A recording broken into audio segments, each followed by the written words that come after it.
श्री राधा का मन आप में लगा है, तन साथ नहीं दे रहा, इस कारण निढाल पड़ी है। अतिशय कृष्ण क्षीण होने पर भी आपके साथ रमण की इच्छा से प्राण धारण कर रखे हैं।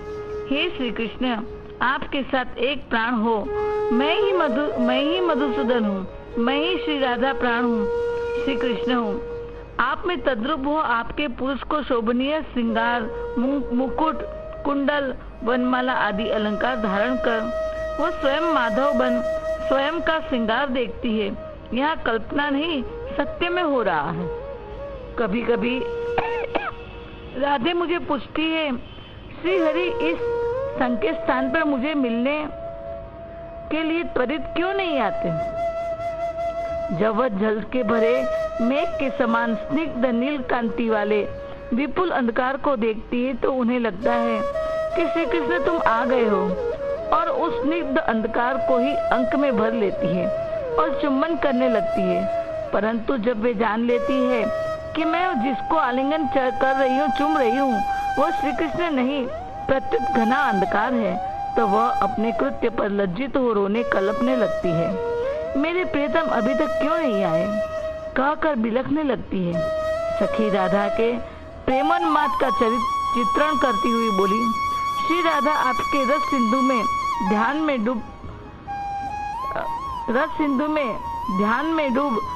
ध्यान में आपके आलिंगन चुंबन रमण करती है, इसीलिए उनके शरीर में रोम रोम में आनंद हो रहा है। परंतु साक्षात संयोग प्राप्त न होने के कारण अति विकल है।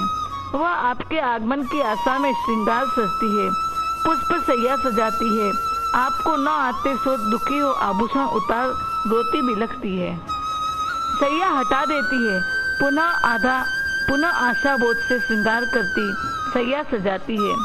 यहाँ सखी को श्री कृष्ण के पास से आने में देरी हुई, तो श्री राधा ने एक दूती को श्री कृष्ण के पास भेजा।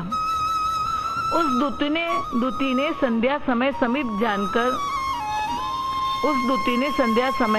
समीप जाकर श्री राधा का संदेश कहा। श्री कृष्ण ने उसे वह बात गुप्त रखने को कहा। श्री कृष्ण राधा के समीप जाने के लिए सोच ही रहे थे और वहाँ श्री राधा श्री कृष्ण विरह में संतप्त हो रही थी। उसी समय चंद्रमा ने वृंदावन को अपनी किरणों से प्रकाशित कर दिया। पूर्व दिशा रूपी सुंदरी को सजाया, श्रृंगार किया। उनका उदित होना ही उल्टा कामिनियों के मार्ग में बाधा पहुंचाना है। उल्टाओं को चंद्र का प्रकाशित होना पसंद नहीं है। वे चंद्र को कोसती है कि तू पापी हो चंद्र। उस पाप को अपने सिर पर ओढ़ चंद्र पूर्व दिशा रूपी सुंदरी का श्रृंगार करता है। जब सूर्य अस्त होता है और चंद्र का उदय नहीं हुआ, तब तक के काल के समय चारों दिशा अंधकारमय हो जाती है। उल्टाओं को अपने प्रियतम से मिलने का यही समय उपयुक्त होता है। तब उन्हें अंधकार में कोई देख सुन नहीं सकता है। चंद्रमा के प्रकाशित होने से, दिशाएं प्रकाशमान हो जाने से मिलन में बाधा होती है। यहाँ श्री राधा ने चंद्रमा को उदित होता देख माधव के आने की आशा क्षीण होने लगी। यहाँ राधा जी को कुलटा न समझे। ये पर किया भाव का प्रेम होने से कुलटा शब्द का उपयोग है कि अपने पति को छोड़ पर पुरुष से प्रेम करना, मिलना कुलटापन है। राधा जी तो हमारे लिए आदर्श है, दृष्टांत है। हमें पति आदि से प्रेम न कर अपना मन कुलटाओं की तरह भगवान में लगाना है। स्व किया पति परमेश्वर को पर किया भाव से पाना है। इसीलिए संध्या समय पूजा में उत्तम है। तब सूर्य अस्त चंद्रोदय नहीं होता है। अतः श्री राधा उनके विरह से बड़ी संतप्त हो गई। बिलख बिलख कर फुट कर रोने बिलखने लगी। राधा बोली, सखी बीत रहा संकेत समय पर वे न कुंज में आए। विफल रूप यौवन नव मेरा जो न उन्हें यह भाए। मैं भोली ठग गई सखी के आश्वासन वचनों में। अब किसकी शरण में जाऊं भूली सी सपनों में। हे सखी, तुमने तो कहा था उन्हें अभी लेकर आती हूँ।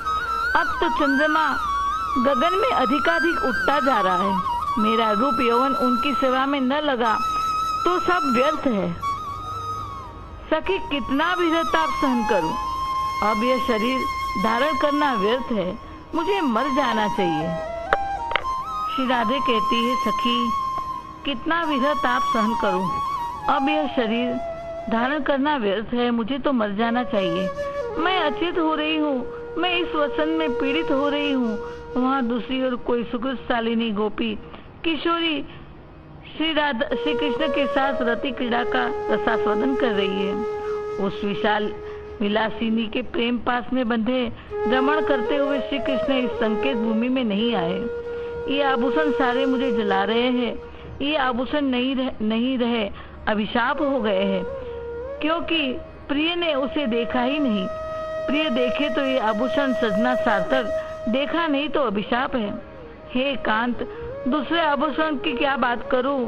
आपकी प्रसन्नता के लिए जो वनमाला हृदय पर धारण करती हूँ, वही कामदेव का अस्त्र बनकर मेरे प्राण ले लेती है। बाणों से तो शरीर क्षत विक्षत होता है, तो मानो सामान्य सी पीड़ा होती है, किंतु इस काम बाणों के द्वारा बिंदे हृदय की व्यथा असह्य होती है।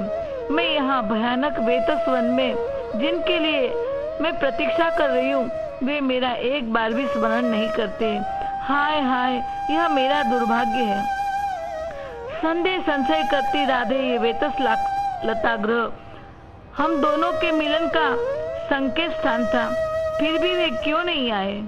अपनी उनकी नापसंदगी का स्थान हो तो बात और है, क्या वे दूसरी किशोरी को मिलने चले गए?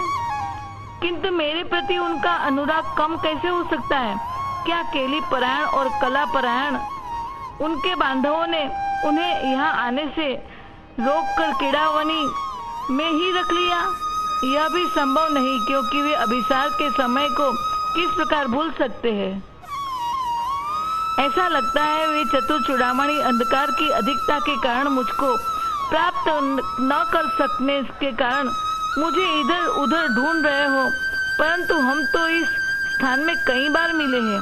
वे परिचित स्थान को कैसे भूल सकते हैं? तो क्या वह मुझसे विच्छिन्न होने से क्लांत होकर चलने में असमर्थ हो गए हैं? अथवा चंद्रोदय के पश्चात श्री राधा की दशा कैसी होगी, यह सोचकर विच्छेद दुख से कातर होकर यहाँ नहीं आए। राधा कृष्ण के न पहुँचने पर अनुमान कर रही थी, तभी सखी को कृष्ण के बिना लौटते देखा और विप्रलब्धा स्थिति की पराकाष्ठा को प्राप्त हो गई। दारुण वेदना के कारण कुछ भी बोलने में असमर्थ हो गई। राधा की दशा देख सखी आवक हो गई। सखी को मौन देखकर राधा ने अनुमान लगा लिया कि ब्रजराज नंद नंदन को किसी अन्य किशोरी के साथ रमण करते हुए देखने के कारण ही यह उदास एवं मौन है। अतः राधा विलाप कर उठी, बोली, जनार्दन है ना,